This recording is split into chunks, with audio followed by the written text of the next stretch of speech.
Stop that. Stop that. Stop that. I hear him chatting the noise. Move too quick, can't stop for the talking. I hear him chat with the walking. Just too sharp with the prize. White girls let it tell me I'm awesome, yeah. Hot like fire on the pan. If you wanna touch my please use caution. Cold like 0 degrees. I'm out the cage, gotta let out the beast. Revolutionary, gotta let out the streets. Locked in a cage, I'ma let out the sheets. We can't go on, man, forget my peace. We take the west side, take on the east. I'ma put him in the cage, never let out the. I hear him chat to the noise. Move too quick, can't stop for the talking. I hear him chat with the boys. Not so tough, but mans keep walking, yeah. Just too sharp with the prize. White girls, let it tell me I'm awesome, yeah. Hot like fire on the pan. If you wanna touch me, please use caution. Stop that. Stop that. Stop that.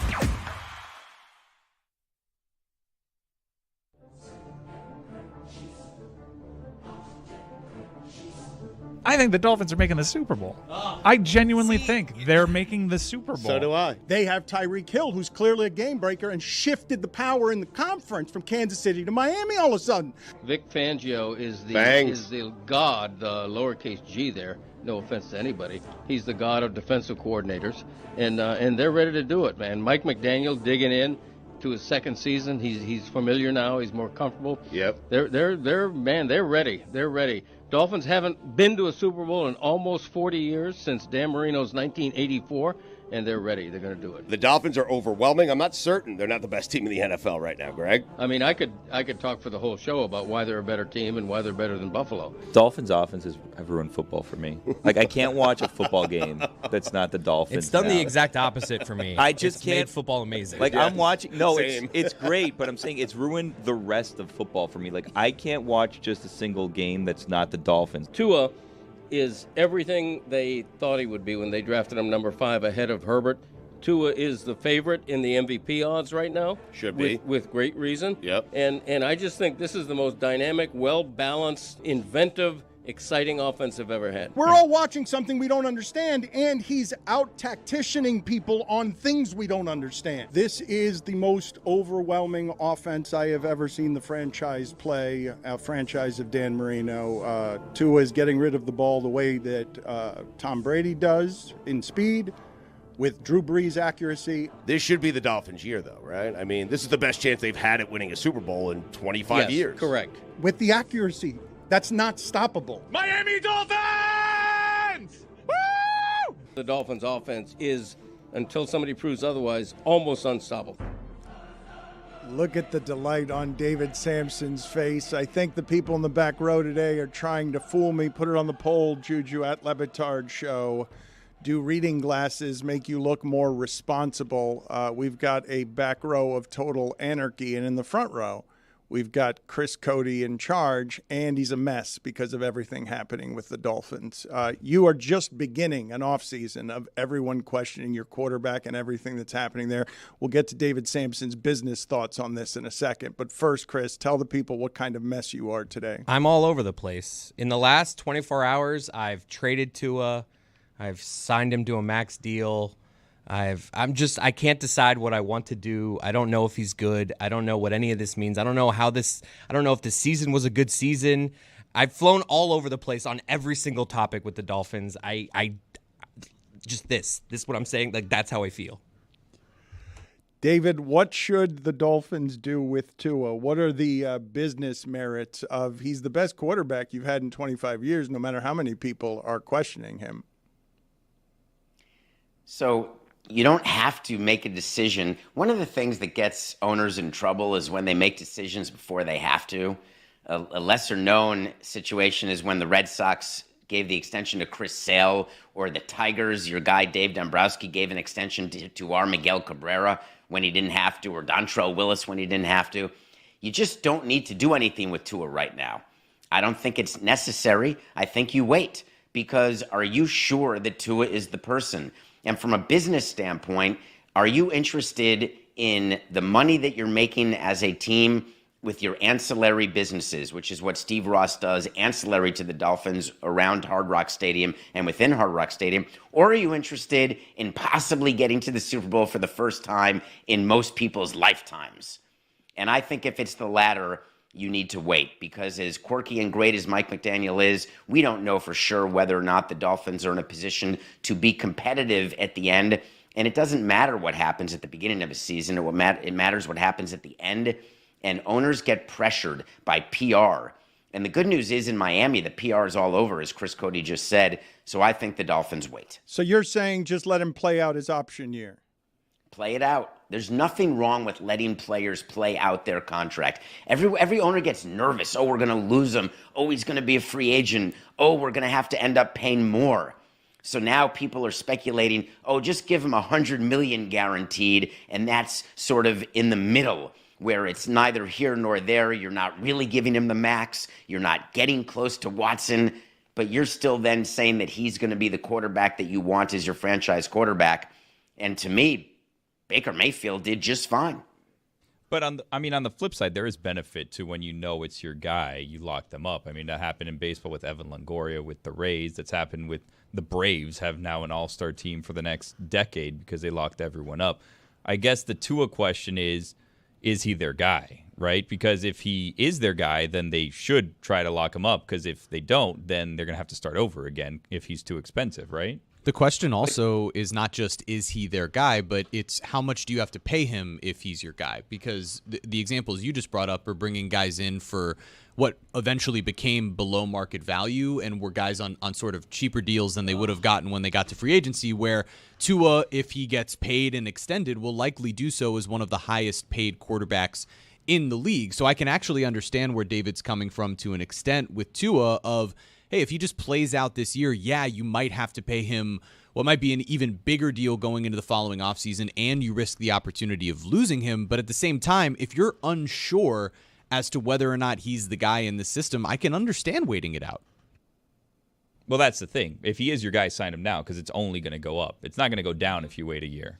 Are you sure? Because he just led the league in passing. If he gets hurt and they're... Well, because the contracts always go up. But if they're 9-8 next year and you're even less sure than you were before, is it going to go up? Like, I mean, he couldn't have had a much better. He had a terrible ending, but he couldn't have had a much better regular season. He was healthy and he led the league in passing. What I'm saying is, if he's your guy, which they would know or not know, if he's your guy, lock him up. Because if he's not your guy, then you can let him go. But if he is, and you're going to lock him up a year from now, it can go from $45 million to $60 million. I think we have to play the game. 2 in or 2 out. Was that the game? Is he your guy, Billy Gill? We have set a record for asking whether someone is someone else's guy in this segment, and we're 10 minutes into the segment. Still don't have an answer. David, no, we're not going to have an answer for 7 years, just like with Tannehill. He's we're going to my do guy. it. We're going to do it all over again. We're going to do the same thing that we did for 7 years. I'm 2 in. With Tannehill. David, can you tell me what you made of Peacock drawing 23 million people to its streaming services? The other games all did better than that. All the other games on network television did better than that. And Cowboys-Packers was at almost double that, but 23 million, they're trumpeting it as the greatest streaming victory in the history of the United States, in the history of things being streamed. Well, let's not get too crazy, because until we see the numbers, and we'll never see the numbers, but maybe someone will find them. Maybe Pablo Torre will find out. I want to know how many people both signed up for Peacock and then kept it. That is where the money is. The 23 million also is an incorrect number, because that number includes all the people in Miami and Kansas City. Now, there were way more in Kansas City, but the number of people who watched the game on regular television. So it wasn't actually 23 million streaming. However, I think what fans have to realize, and so many people were so upset that, oh, it's just streaming. You guys did a whole segment on how grandparents will figure out where to find the game. The NFL could not care less about that demographic and having them understand where to find games. They're focused on getting as many possible entities to bid for the right. Peacock paid $100 million just for that game. Extrapolate that over an extended playoffs, extrapolate that over a regular season, and you're talking about a huge amount of money going to these owners.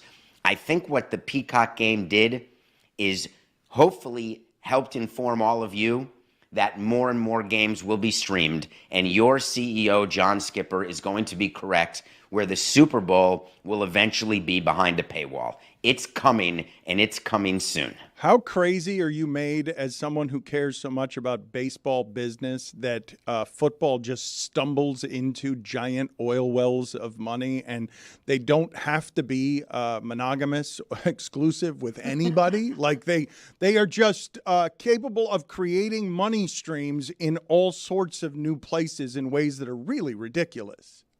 It's not just MLB. Think about what the NBA just announced in the last couple of days. I don't know if you guys covered this, that the NBA draft is going to be over several days now. They're trying to make it an event the way the NFL's draft is an event. We spent years just trying to be like football. What can we do?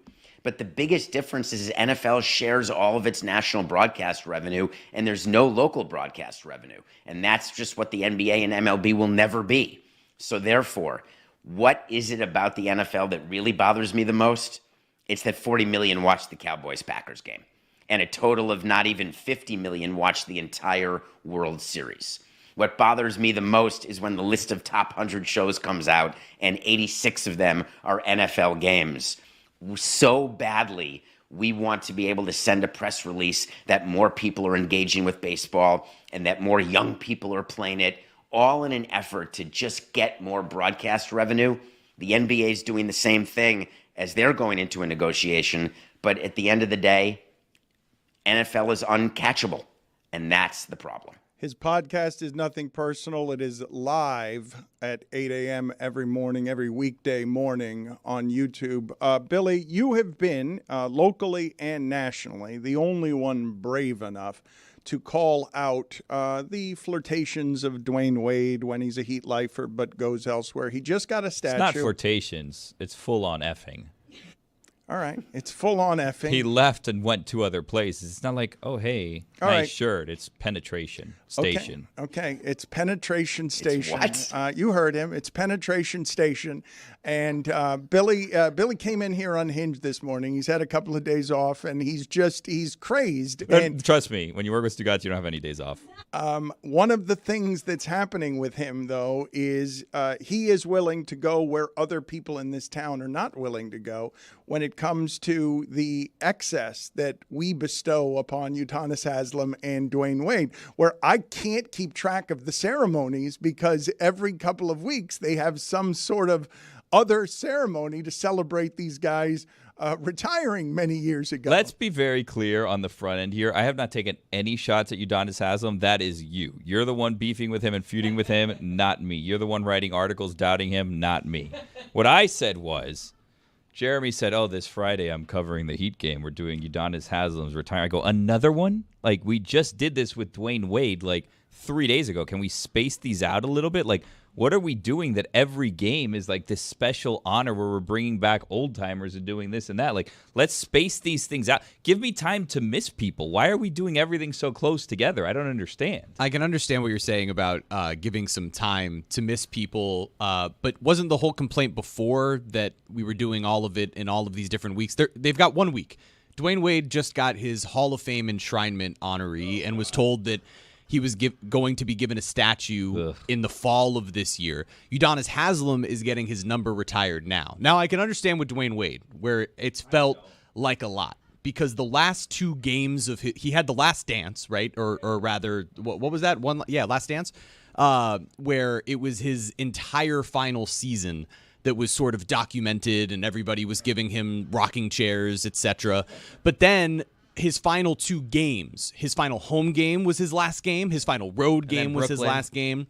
the game in Brooklyn. Then he comes and gets his number retired, and now it's this announcement. There was a after the Hall movie of too Fame. in the middle of all of that. I remember going to see the movie at the arena. Like, all right, there's just hold a on a lot second. going Let me on. get David There's a lot Sampson's with There's a thoughts. key under a doormat. There's Yes, just too much. 25,000. That was for LeBron, I think. That's what got Pat Riley. No. LeBron was hit the road, Jack. You're out of here. No, Pat Riley got fined $25,000 on freedom for leaving the key under the mat for LeBron. You're welcome. I just don't understand Billy's dislike for Wade. You know your favorite. It's not dislike You know your for favorite Wade. Marlin player played for another team too. It's not dislike for Wade. You're the one suggesting that Dwyane's statue should be him. What were you suggesting? Him? Well, no. Him Okay. as a Let's not misrepresent this. Let's not misrepresent this.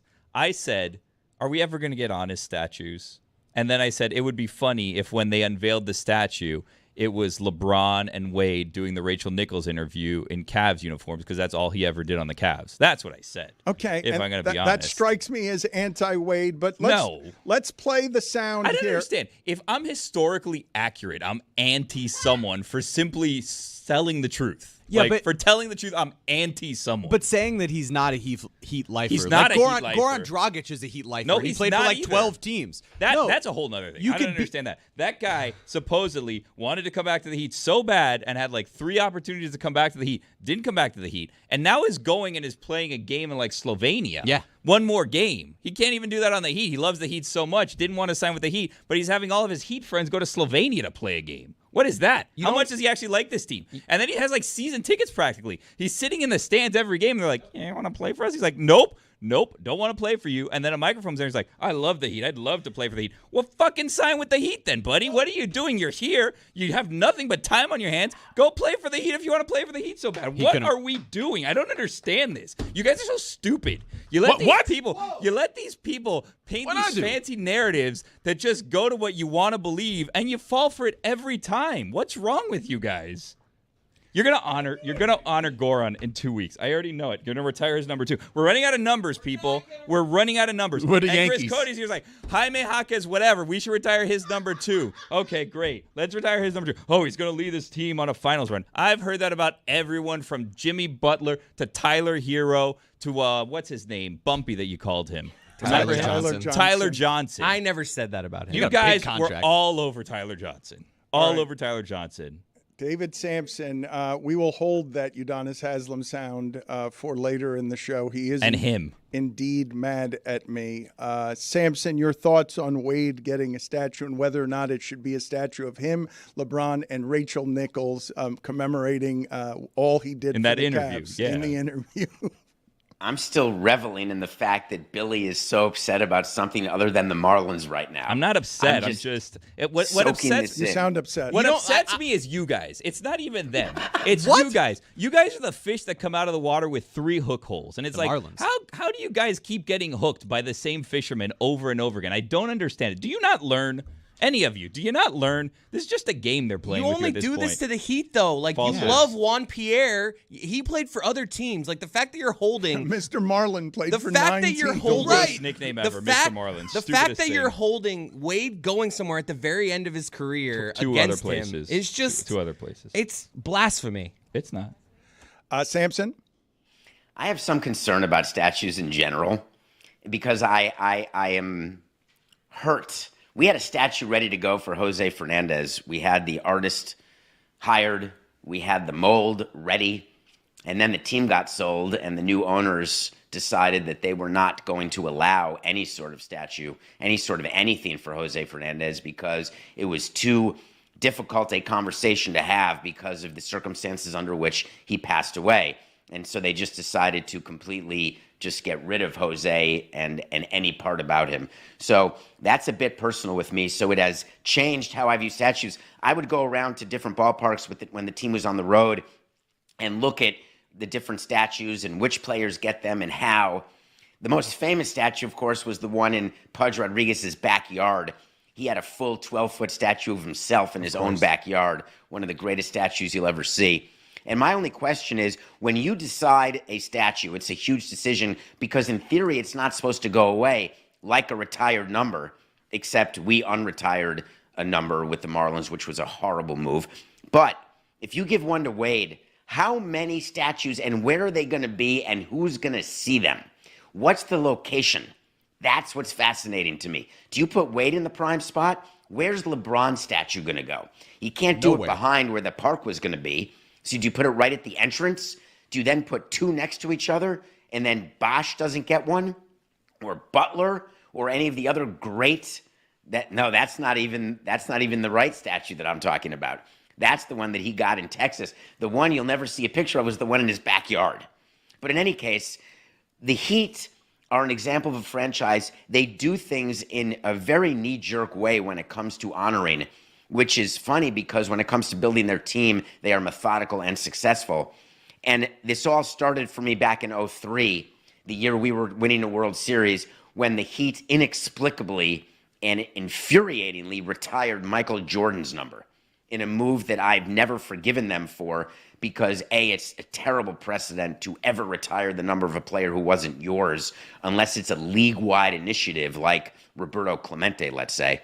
So I just don't know what Pat Riley's gig is as it relates to statues and retired numbers, but it's way too much.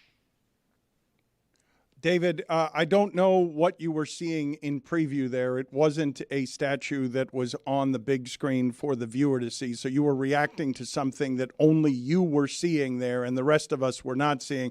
I believe I have seen a public photograph of the statue that Pudge Rodriguez had. We will, in his yard, which was laughably funny. We will see if we can find that. But can you tell me the unretiring of a number? You unretired the number that you had given Carl Barger, correct? It wasn't me. We inherited. Carl Barger was the first president. I was the third president in Marlins history. Dombrowski was 2, and Carl Barger was 1.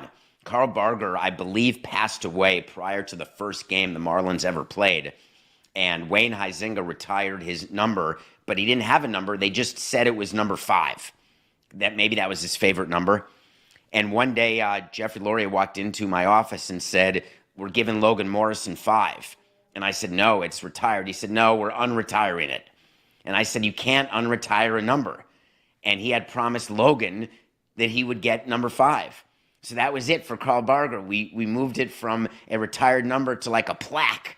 And it always bothered me, and I lost that argument with everybody. And I spoke to Logan about it, and he didn't know who Carl Barger was. It didn't matter to him. And I think the whole purpose of retiring a number is that you keep that flame alive so people keep the legacy and learn about the person. I just don't think you can unretire a number. It's not right. Carl Barger was the late president of the Marlins. His favorite baseball player was Joe DiMaggio, whose number was number 5. And I want the audience to absorb the uproarious hilarity in unretiring a dead man's favorite number who started your franchise for Logan Morrison. Like that's the thing. It's unbelievable. Put up the statue, please, now on the screen that Pudge Rodriguez had in his backyard. A just glowing testament to narcissism and self. The statue's the second most ridiculous thing in the photo. I know, right? He's on a motorcycle in front of the statue. That would make a better statue than the statue, I think. Motorcycle on grass. Him on the motorcycle. That is correct. What are you shaking your head about, David? I'm just reminiscing about the party that he hosted after the World Series. We all had a blast. We had won the World Series. We went to his house. This is back before some of the issues he had financially, but he had an amazing house in Miami. When you go over the causeway, there's these exclusive areas, and then we go to the backyard. None of us had ever known. None of his teammates had known because he really wasn't necessarily that close to his teammates. So no one had been to his house. And we walked into the backyard, and there this thing was, and you could see people. Like, I remember Derek Lee's reaction like it was yesterday. You sort of look at it and you're like, oh my God, I've never seen anything like this. And to this day, I've never seen anything like that. Did you call Dwayne Wade's statue knee-jerk? Yes. What are you doing? He's the greatest player in their franchise's history. And building him a statue makes all the sense in the world. He's a Hall of Famer. He's a Hall of Famer off the court at this point as well. Best athlete in this market of my lifetime. Yeah, and LeBron, you said, where are you going to put the LeBron statue? You won't put a LeBron statue. He played here for 4 seasons. He was their best player, but your greatest player was Dwayne Wade, and your culture carrier is Udonis Haslem, and that's why he gets his number retired. So I think it makes all the sense in the world, and these things have been thought out for years, not just right now. Culture It carrier will be a makes, LeBron statue. Culture carrier makes it sound like a virus, makes it sound like something that is It is. disease. It is when it comes to you yammering about it.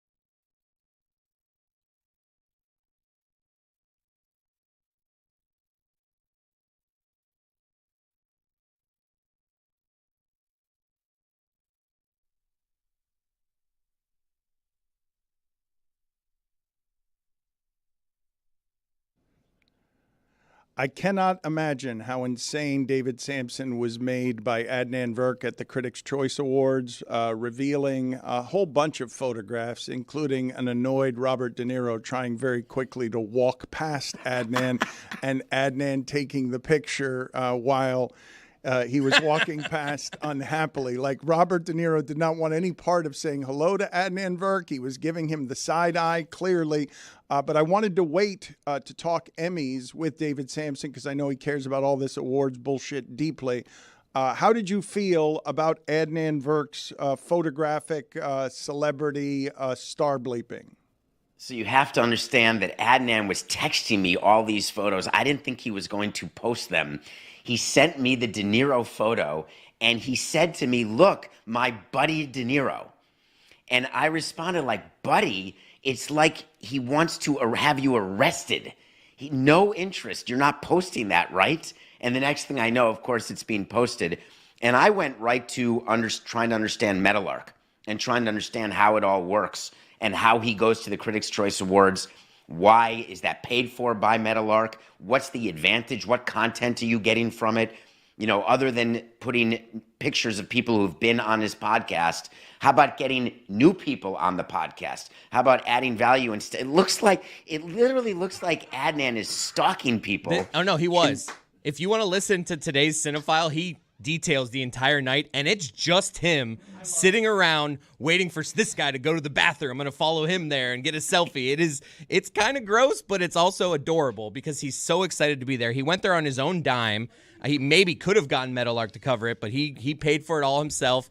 And it's just, look at him. He's so happy. He met Paul Giamatti. Come on, how can you hate this guy? What were those squares? Did he take a screenshot of the iPhone trying to focus? He did say that the Will Ferrell one was a terrible selfie. Put that one back up. Well, that's just like Will Ferrell was there for a second, and he was fumbling with his phone, and Adnan got the best shot that he could. I think he screenshotted himself taking a picture while the phone was trying to focus on him and Will Ferrell's face. These are all terrible selfies. He actually said Will Ferrell, of all of them, recognized them. Like, was like, "Hey, I know you," and that was the only one that gave that.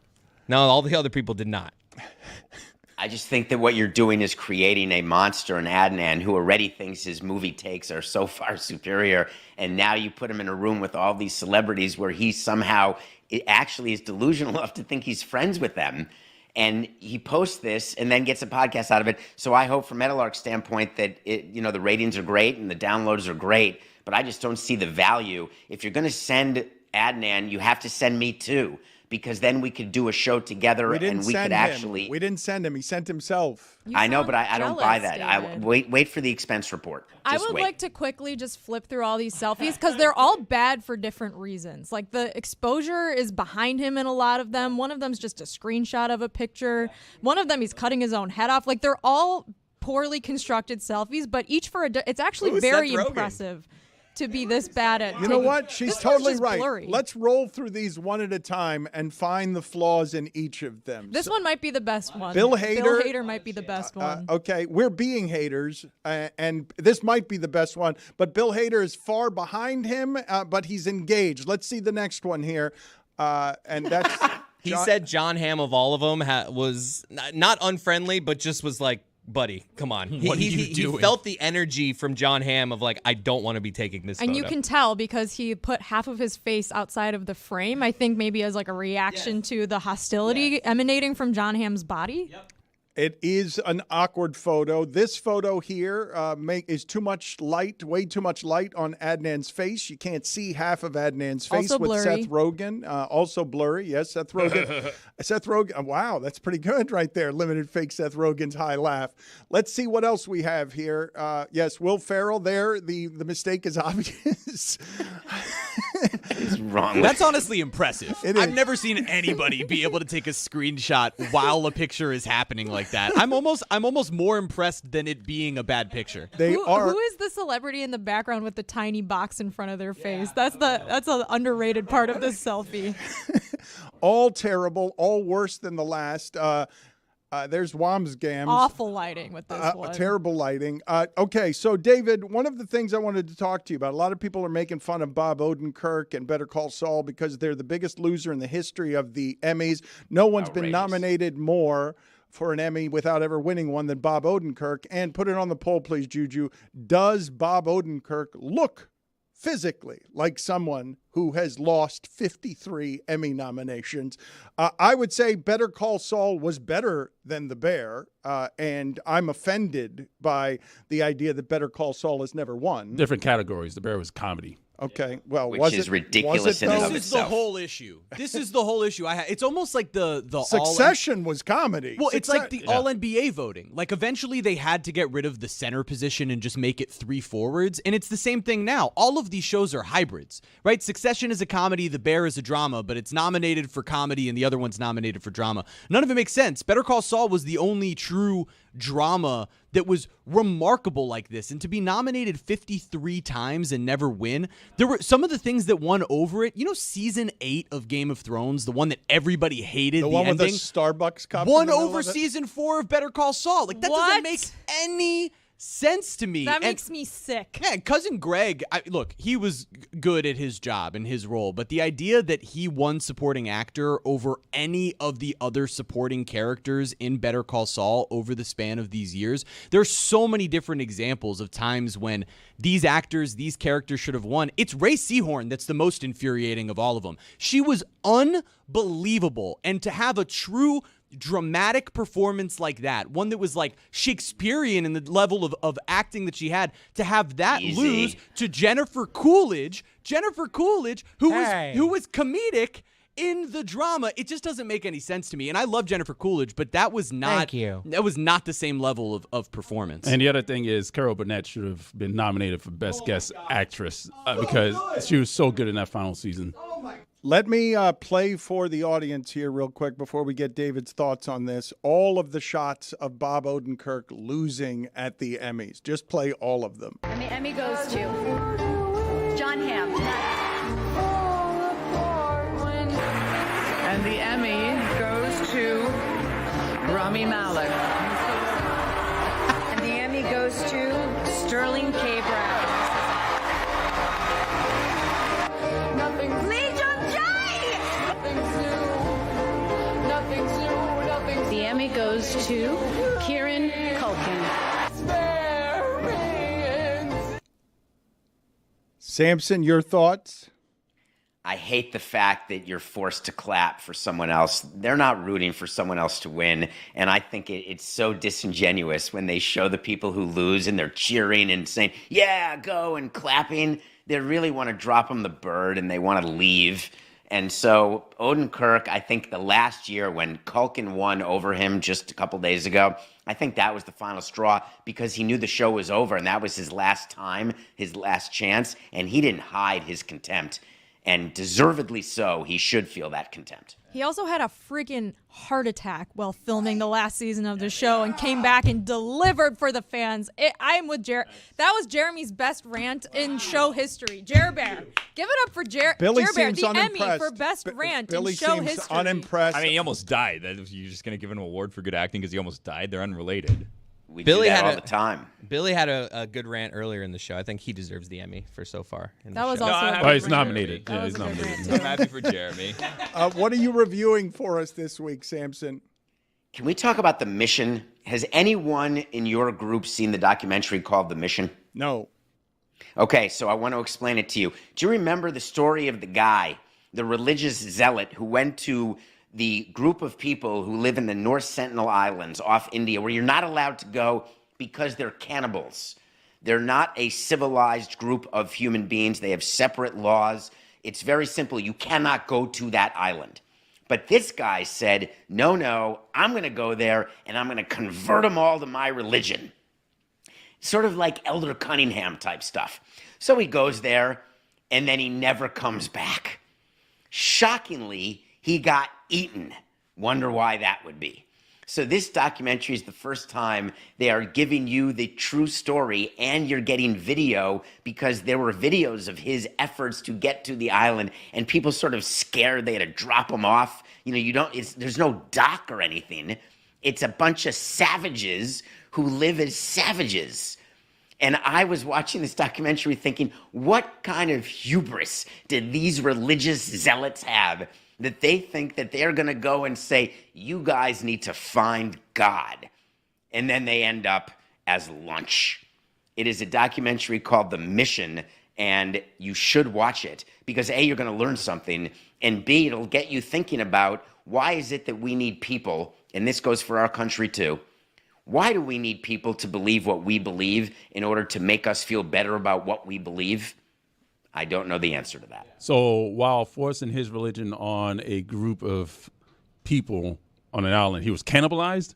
Is what you're saying? He said lunch, actually, was how he punctuated it. They are cannibals. They are savages. This group, this community, if you can call it a community, I'm not sure they have a government. And he never came back. And the hypothesis, I mean, they don't have guns or anything. They use bow and arrow. Is that he was killed and his body was never recovered, and that he was killed and eaten. I've always thought about, cannibalism is so wild. Like, Dan, me and you, let's pretend we were on a plane, the two of us. It crashes, and we end up on an island together, all right? And you're like, hey, I'm older than you. I'm going to sacrifice myself. I'm going to die here, and you can eat me to survive. I wouldn't even know where to begin. Do I have to thigh, probably. Do I have to rip your leg off completely? You mean you don't know how to butcher a human? Am I just gonna start gnawing at his skin? Do I need to get through skin first? You should cook him. Just ask him. Light a fire. So light a fire and just roast him. Well, you don't want to do it as sushi. Like the pig on Noche Buena? Yes. Just put you in a box. But you absolutely have to cook me. Okay. So I can't just start gnawing at your calf. No, that's unwise. I just don't that's what I think. People say this who are we gonna eat here? I wouldn't even know where to begin in terms of eating someone. Well, There's a new movie about this right now called Silence of the Snow that is based on the crash of in the Andes of the soccer team. And it was a movie a while ago called Alive. It may be before your time. Alive, anybody? Yeah, a soccer team that crashed and they had to eat each other. So am I taking all of Dan's clothes off? Can I just heat all your clothes and the clothes? You're going to eat the clothes? You don't eat the clothes. That's my point. So I have to picture me on an island now, declothing Dan. Naked. So now I have to make Dan fully nude. It's I'll probably leave his underwear on just because it's awkward. That's the awkward part. I mean, it's all awkward. That's the point. You'll eventually have to eat that too, though.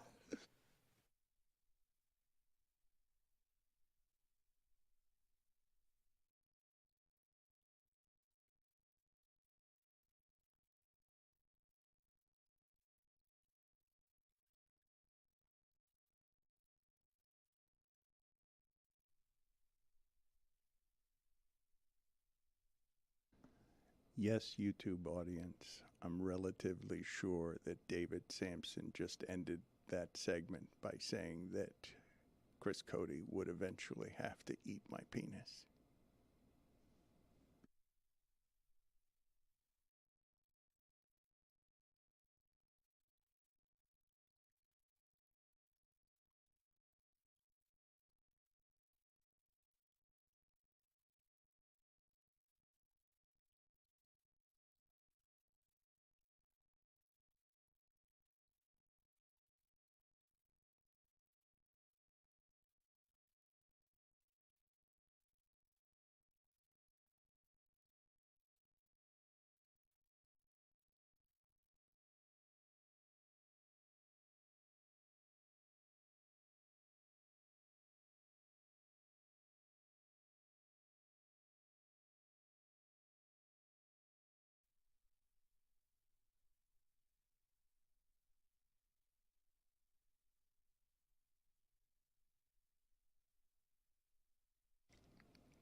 Billy, how do you feel about Jessica snubbing you for the Emmy for Best Rant in the first hour of the show? Because I've asked Jessica this before, and she denies it. I have said, your kinship, your alignment on commonalities, it's closer to Jeremy than it is to anybody else around here, correct? And she said she's not sure, she's not ready to determine that, but it seems like she aligns with him more often in terms of sensibilities than anyone else here, but it might be an indictment of everyone else here, not that she's actually that close to Jeremy. It depends on how we're determining this. Like I that was a private conversation also, I should add. And I was asking you, like, is this like a stranded on an island situation? Like, who would I want to be stranded with? Because I don't think it would be Jeremy. No, I wouldn't want to be stranded with me either. Yeah. So none of us would, fair. Jeremy. Yeah, I get it. I also think at times I have a little bit of a Billy kinship in terms of playing, the role that likes to piss you off. So I don't know. It's a tough question. And also Lucy. I love Lucy. No one's ever said that before. Billy, what are you objecting to there? I don't understand this role that I exist to piss you off. I feel like I just exist. If you guys get pissed off by me, that's on you guys. Like, I don't know what to tell you. Put it on the poll, please, Juju. Does Billy just exist, or does he exist to piss you off? It can be a thing. Like, I could be doing something that you find annoying, and it's not me trying to annoy you. It's just you are annoyed by what I'm doing. What do you mean?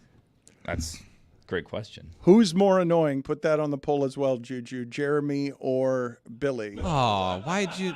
That's Billy's very popular. We all know how that's going to come back. We do. Yeah, we do. You're just bullying. Welcome, newcomer. Thanks. Don't worry. It's a democracy. I'm allowing the audience to decide. I'm not deciding for them. I've also been here for 2 years, Dan. It's a democracy. Billy's been here for close to 20. No, I'm just not, newcomer. I just believe, like, spiritually, Jeremy's rant was something that I really identified in and believed. I fully agree with him, whereas Billy's rant... ripping Dwyane Wade. No, right. I did not rip Dwyane Wade. He Yes, just you wants did. honesty. That is not what I did. I did not rip Dwyane Wade. It was a great rant, but I don't necessarily agree with it. He wants honesty statues. Also, like, if we're gonna honor you, can we just give you all the presents at once? Like, what is this? Like, these honors are on layaway with the Heat. Are they having hard times? What's going on here? It's to milk just it. give them the statue and give them the this and the that, and just let's next. They're not going to give you regular season games that matter by forcing Jimmy Butler to play in them instead of load management. So they'll give you special nights of nostalgia to make the regular season. But we have the IST now. That's what makes this. The Bills did it recently, and it went really well. We didn't talk about the fact that the Ravens honored Ray Rice. How did we not talk about that? It was so weird. How did that actually happen? Yeah, the Dolphins game. They honored Ray Rice. I thought I got balls. I thought that was a ball sack. No, that was real. I really enjoy people listening to this not having any context for I thought I got ball sacked. But I am delighted to see that young people are now being ball sacked in the media. It's not just me. It's also Emmanuel Acho. Oh, that was tough. He posted a. So let's be fair. Yeah. I get ball sacked all the time. Yeah. I was last week. That's an unfortunate sentence. You're right. Well, how do we fix this? How do we find another word other than ball sack for when it happens to me? Whatever, I don't care. Fooled by the internet. Last week when Jared Mayo was hired to be the New England Patriots head coach, I announced it to the room, and then Tony was like, that didn't happen. And I was like, oh, crap. Like, did I get ball sacked? Because honestly, it's so annoying now having to go and make sure it's Adam Schefter and not Adarn Schefter. And this has been happening for years. This is nothing new, but it is harder now, I think, on Twitter because there's no verification badges or whatever. So Emmanuel Acho saw a tweet from a guy who posts a lot of parody content where he's trying to fool people about Caleb Williams, posted on his TikTok, and it was not true. It was about him not wanting to get drafted to the Bears, which has been a whole thing, and now he's declared for the draft and might get drafted to the Bears anyways. And Acho posted a TikTok about it and got called out, and he was like, well, if I post stuff on TikTok's not a serious app, so it doesn't matter. And then he deleted that tweet. So it was a whole thing, and it just goes to show how anyone really can get ball sacked, Dan. Even young people, even people working in the media who should probably double check, make sure they're not getting ball sacked. People like me, people like you, all of us. We all may be victims. Well, someday, let me ask the audience something here, because video, please give me the, I guess I'm going to call it a commercial for Donald Trump that I was fascinated by, because it seemed like something out of fiction. It seemed like something Saturday Night Live would do if they had Donald Trump on as a guest. And before we play that, I just want to ask all of you, because I know it's a silly, fun thing in sports to have people fooled and to be trolls and who fool media members and embarrass them. So I know that that's not a serious thing, but I grew up being warned by my grandparents and my parents about something that I couldn't have possibly understood at the time, which is communist propaganda and the skewing of facts, and how it is that you get people to be sheep in silos that are believing things that aren't true because you can fool them, or because you create media arms that are government owned, and it becomes hard for the people to know what's true and what isn't true.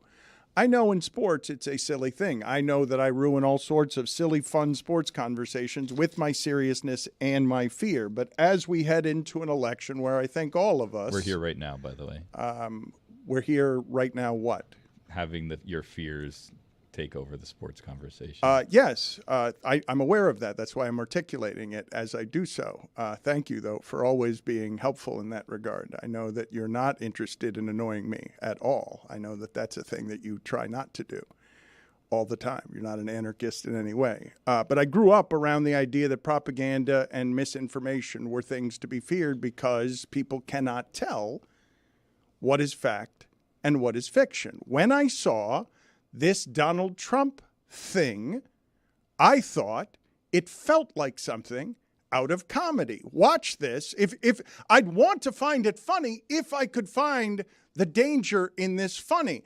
Look at what's being sold here and tell me it doesn't feel like something you'd see not from a presidential candidate who might be favored and might go to jail, but something at 2 a.m. from somebody who doesn't have any money and is just trying to trick people who can't sleep during their televised broadcast into giving him money for something that's not worth money.